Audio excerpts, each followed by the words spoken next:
અમદાવાદના વસ્ત્રાલ વિસ્તારના રતનપુરા ગામમાં આવેલું અંબેમાં બળિયાદેવ શીતળામાનું મંદિર ગામના લોકો માટે ખૂબ જ આસ્થા અને શ્રદ્ધાનું કેન્દ્ર માનવામાં આવે છે.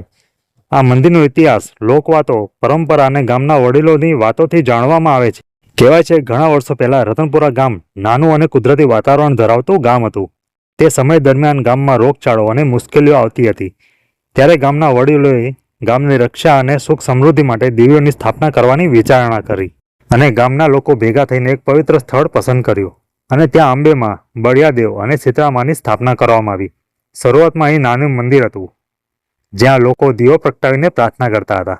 અંબેમાને શક્તિ અને રક્ષણની દેવી માનવામાં આવે છે. ગામના લોકો માનતા હતા કે અંબેમાં ગામને દુષ્ટ શક્તિઓ અને મુશ્કેલીઓથી બચાવે છે. નવરાત્રી દરમિયાન અહીં ખાસ પૂજા અને ગરબા થાય છે અને બળિયાદેવને ગામના રક્ષક દેવ તરીકે માનવામાં આવે છે. જૂના સમયમાં લોકો માનતા હતા કે બળિયાદેવ ગામને અચાનક આવતી આફતો અને રોગોથી બચાવે છે. ગામમાં કોઈ નવી શરૂઆત થાય ત્યારે બળિયાદેવને નમન કરવામાં આવે છે અને શીતળામાને ખાસ કરીને ચામડીના રોગો અને તાવથી બચાવનાર દેવી માનવામાં આવે છે. જૂના સમયમાં ચામડીના રોગો ફેલાતા ત્યારે લોકો શીતળામાની પ્રાર્થના કરતા હતા અને શીતળા સાતમના દિવસે અહીં વિશેષ પૂજા થાય છે અને ઘણા ભક્તો દર્શન કરવા આવે છે. અને સમય જતાં ગામના લોકોની આસ્થા વધતી ગઈ અને પછી ધીમે ધીમે મંદિરનું નિર્માણ કરવામાં આવ્યું.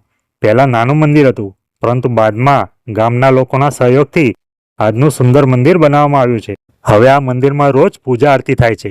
નવરાત્રી દરમિયાન મોટા ઉત્સવ થાય છે. શીતળા સાતમ અને અન્ય ધાર્મિક તહેવારોમાં મોટી સંખ્યામાં ભક્તો આવે છે.